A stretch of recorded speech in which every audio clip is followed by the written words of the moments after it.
Hey guys, so for our lesson today, we are going to be looking at author's purpose, and you will have a you do, and then there will be a quiz that you will do on Canvas over the story that we read this week, Running Rivals. So our goal for today is I can determine the author's purpose for writing the text by looking closely at the text. We will be successful when I ask myself, is the author sharing facts and information or feelings? I will think, why is the author sharing these facts or these feelings? So we're going to be asking ourselves these questions as we're reading and looking at some of these questions. So, like I said, our purpose or our goal for today is to identify the author's purpose. So an author's purpose is his or her reason for writing the text. Knowing the purpose helps you to recognize the author's message. So we have three main author's purposes that we can look at. One of them is to persuade. Then the author wants readers to think or act in a certain way.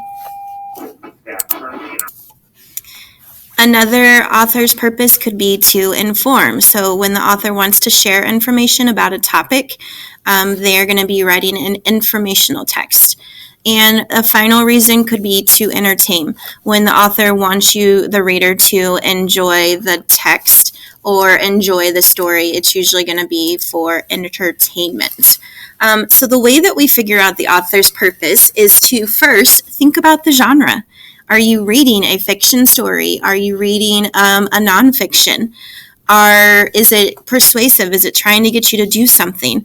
Then ask questions about what you read and find the answers. So we can ask questions to help determine the author's message. For example, is the author sharing facts about a topic? Does the author want to make me laugh? Is the author trying to make me think a certain way? Those are all questions that we can ask ourselves to determine the author's purpose.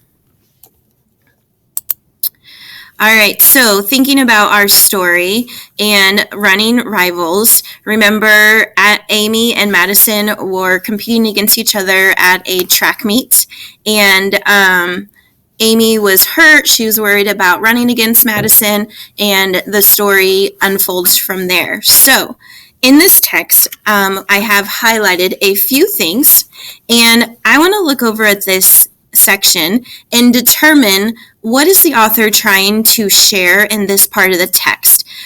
Is the author sharing some facts about something, or are they sharing feelings? So the first part that's underlined is, I was very nervous about whether or not my knee was actually healed.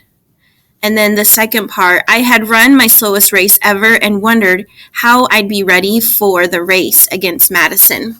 And then the third part, you can't see that, but it says, I was my really huge fear that I wouldn't be ready for Friday's meet.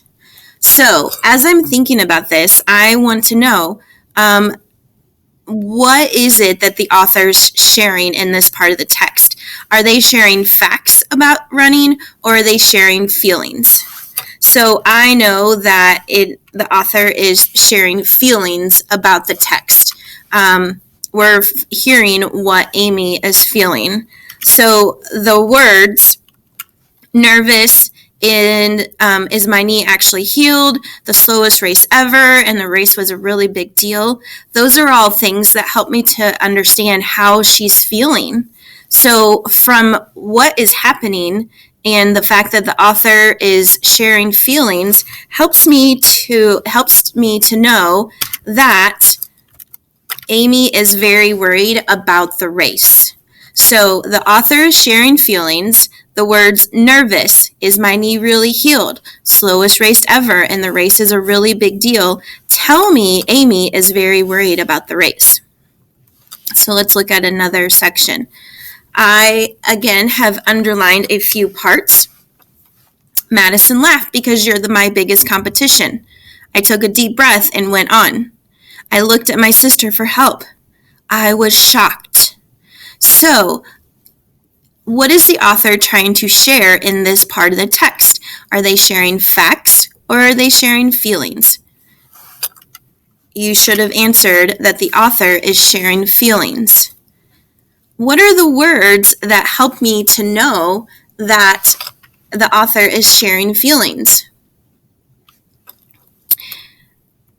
You should have picked that the words, "You're my biggest competition," "I took a deep breath and went on," "I looked at my sister for help," "I was shocked." All of those are things that happen during when you're feeling something. So she said, "You're my biggest competition." She took a deep breath. So when you inhale, usually that's telling something about how you're feeling. She's looking at her sister for help. It says she was shocked. So what does that tell you about Amy and how she's feeling? You should have said that Amy is surprised that Madison thinks Amy is a great runner. So in this section, Amy is telling her, "I think you're a great runner. You're my biggest competition." And Amy is surprised at that. All right, this next one. Some of the words that are underlined. To make matters worse, it seemed like the rain and cold were making my knees stiff. We arrived at the school. Little butterflies started to form in my stomach. I was so nervous. So, what is the author trying to share in this part of the text? Facts or feelings? You should have said that the author is trying to share feelings. What are the words that tell you about her feelings? You should have said, to make matters worse, little butterflies started to form in my stomach. Those things happening tell me about how Amy is feeling. So how is Amy feeling at this point in the story? You should have said that Amy is nervous about the race. She's worried that she won't do well. All right, so this last section, you're going to look at the underlined parts, and you're going to determine what is the author sharing, facts or feelings. What words do you see that help you to know that? And then what do those words tell you about the characters? What do you learn about the characters from there? One last final thing, I want you to have a reflection. Think about what are the steps you should follow to find the author's purpose of a text. So think about what is it that we did to find the author's purpose of the text. I will see you guys in your groups for your reading groups. And remember, you have a couple assignments. So you're finishing the You Do that was on that last page. And then you have the Running Rivals quiz on Canvas to do.